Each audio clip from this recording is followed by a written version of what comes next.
इस तरह इस्तेमाल किया है। तो आखिर क्या है ये खतरनाक टेक्नोलॉजी? इस टेक्नोलॉजी का नाम है MARV। MARV यानी मैन्यूवरेबल री एंट्री व्हीकल। इसे समझना है तो एक लाइन याद रखो, ये बस गिरती नहीं, ये रास्ता खुद तय करती है। मतलब ये सिर्फ फिजिक्स फॉलो नहीं करती, ये अपने टारगेट तक पहुंचने के लिए खुद डिसीजन लेती है। अब समझते हैं step by step.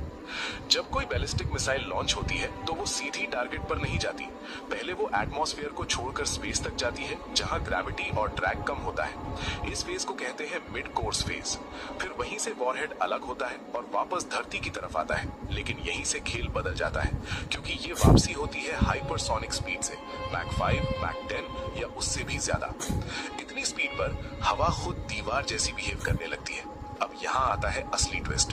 Normal warhead क्या करता है, वो सीधा नीचे गिरता है, एक फिक्स्ड ट्रेजेक्टरी पर, जिसे रडार आसानी से ट्रैक और प्रेडिक्ट कर सकता है। लेकिन MARV ऐसा नहीं करता।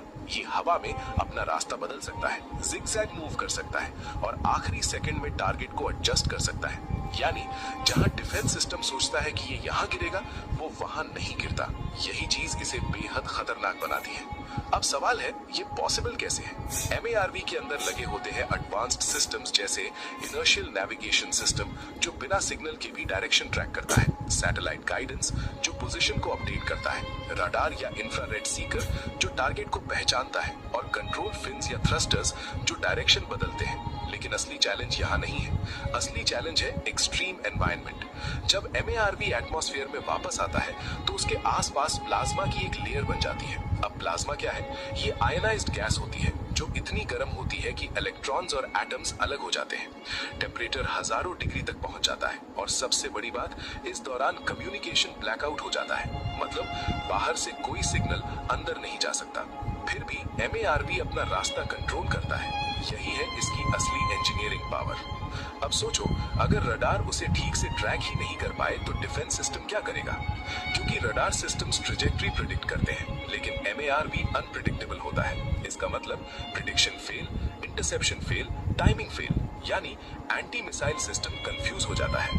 अब सबसे बड़ा सवाल, क्या ईरान के पास ये टेक्नोलॉजी है? रिपोर्ट्स के अनुसार ईरान मैन्यूवरेबल वॉरहेड्स पर काम कर चुका है, लेकिन इस लेवल की एडवांस टेक्नोलॉजी पहले से यूनाइटेड स्टेट्स, रशिया और चाइना जैसे देश डेवलप कर रहे थे, और यहीं से जियोपॉलिटिक्स शुरू होती है। कुछ एक्सपर्ट्स मानते हैं कि ऐसी टेक्नोलॉजी चाइना से ईरान तक पहुंची हो सकती है। हालांकि इस बात की ऑफिशियली पुष्टि नहीं हुई है, लेकिन अगर ऐसा है तो ये सिर्फ टेक्नोलॉजी नहीं, पावर बैलेंस का खेल है। तो क्या MARV दुनिया की सबसे खतरनाक टेक्नोलॉजी है? शॉर्ट आंसर, हाँ, क्योंकि इसमें है जबरदस्त स्पीड और साथ में इंटेलिजेंट गाइडेंस। यानी ये तेज भी है और बेहद सटीक भी। और जब स्पीड और इंटेलिजेंस एक साथ आ जाए तो उसे रोकना बेहद मुश्किल हो जाता है। अब असली सवाल ये है, चाइना और ईरान के पास और कौन कौन सी एडवांस टेक्नोलॉजीज हैं? क्या ये सिर्फ शुरुआत है, और क्या ऐसी खतरनाक टेक्नोलॉजी का इस्तेमाल भविष्य के युद्धों में किया जाना चाहिए, या फिर ये दुनिया को और ज्यादा अनस्टेबल बना देगा?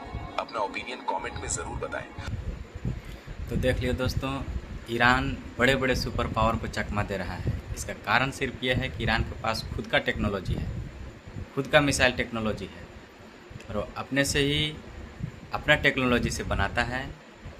और अमेरिका और इजराइल का टेक्नोलॉजी का इस्तेमाल नहीं करता है। इसीलिए वे लोग ज़्यादातर नाराज़ ईरान से रहते हैं कि मेरे से बम नहीं खरीद रहा है, मेरे से मिसाइल नहीं खरीद रहा है।